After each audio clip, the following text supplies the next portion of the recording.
Hi everyone, this is Caly. Thanks so much for joining me today. The holidays are quickly approaching, and if you're still looking for holiday ideas, I hope this one gives you some inspiration. I have a light bulb garland type card. This card is quite simple and uses just a few dies from lawnfawn. I have the Christmas garland die here that I'm going to die cut using some cilantro cardstock, and I use some raspberry cardstock on the little bow. And then for the light bulbs, I'm going to use some gold for this rope here or the string. And then for the light bulbs, I'll use 3 different colors and the gold for the bulb toppers. Then for this holly leaves border, I'm just going to use the smaller stem and the berries. So I've die cut that from cilantro cardstock as well, and die cut the little berries from red glitter cardstock. And then for the words joy, I use Oliver Stitched ABCs, and I just used a lighter cardstock of the light bulbs. Now to give everything a bit more texture and dimension, as always, I'm going to be ink blending my die cuts with some dye inks. This is peacock ink that I'm ink blending over some mermaid cardstock. And then for the red, I'm using chili pepper ink. It does show up very faintly, so if you want to use a darker color, like even a gray or purple for this bulb, that will work as well. And for the last blue bulb, I'm going to be using some fish tank ink to give this bulb a bit more dimension and color as well. And when I'm done with all of the bulbs, I'm going to do all the little foliage stems from the Christmas garland. So I'm adding some ink at the bottom of each of the stems and the center one here for this garland. I'm concentrating the ink at the base of all of the stems and just blending it into basically nothing into the cardstock so that it goes from a dark to light gradient with a super smooth transition. Now on a piece of cardstock, I'm using this jalapeno ink that I used on the Christmas garland stems, and I'm just ink blending where my garland is going to be. To give my cards a stitching border, I'm going to use the Stitch Stackable die here. This is the largest die of the small rectangle stackable set. So I've die cut that out, and now I'm going to arrange my garland at the top of this card panel. I've used some magnets to hold down my card panel at the top there, and it does get in the way later on, so we'll be moving that. But first, I put down this center garland piece and I start to work everything around it, and then quickly realize that it was just getting in the way. So I do move it out of the way, and I'm going to use the larger stems first to create the garland base, and then I'll re-adhere that center garland piece, and then we'll add all the little tiny little pieces of garland all around to make our garland really full. I love the ability to add all the fluff and dimension to this garland with these little tiny sprigs. Now when we're done, I'm going to go ahead and put the little bow together so we could put the bow at the center of the garland.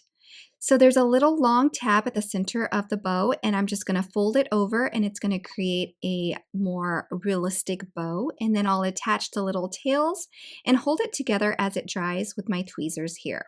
I'm going to set that aside and then work on my holly stems and adding the little glitter red berries that I die cut using glitter cardstock. I'm adding little dabs of glue to where the berries are supposed to be, and then I'll just add the little berries on each of the stems. And I end up only using 2 of the stems, one on each side, so I'm going to tuck them under the main stem, and this will hide the edge of the stems as well. I really love the pop of color that those berries add to this garland. Now that the bow is dry, I'm going to go ahead and add some glue to the center of that garland and add my bow as well. And then we can go ahead and start working on the light bulb string. So the string of lights here, again, is die cut from gold metallic cardstock. I'm just going to adhere it and kind of tuck it underneath the garland as much as I can. I use liquid glue on that gold string, so once I commit to putting it down, I don't want to move it around a whole lot because I don't want that liquid adhesive to ooze out. So I'm just lifting the ends there and just tucking it under the foliage that's there. We'll trim off the excess later. Right now I'm going to put together my light bulbs. So I'm adhering the colored bulbs to the white base and then adding the topper with some liquid adhesive. And I'll repeat this process for all 3 light bulbs. Once all of them are put together, I can go ahead and add the word joy over these light bulbs and make them super cute and ready to go so that we can attach them to the card. Now I have to share how I got this inspiration. I always Google before I make cards, depending on the critters that I'm using or light strings or Christmas bulbs or whatnot. I just Google it and see what comes up.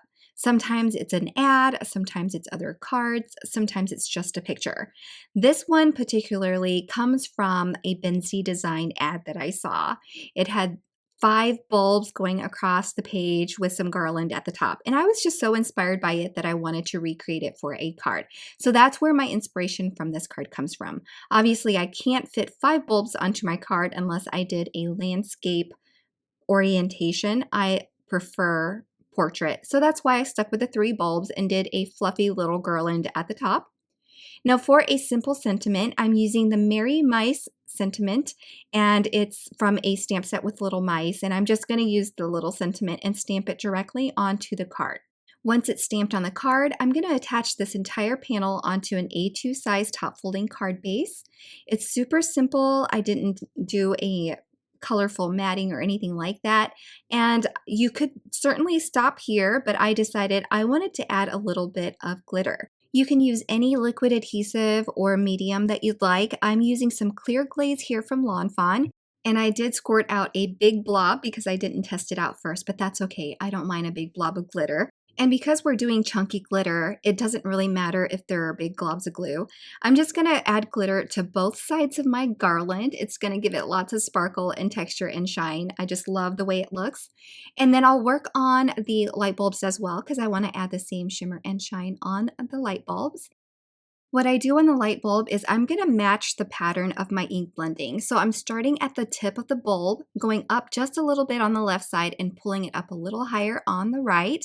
And that'll give it that same swoop of a dimensional look. Obviously, you can choose to glitter your project at any point. Since I'm filming and don't have a lot of wait time, I went ahead and saved this part for last so that I don't risk messing anything up. And there you have it, a pretty string of lights Christmas garland card. I hope you enjoyed this. Thank you so much for stopping by, and I wish you all a very merry and bright holiday season. Bye, everyone.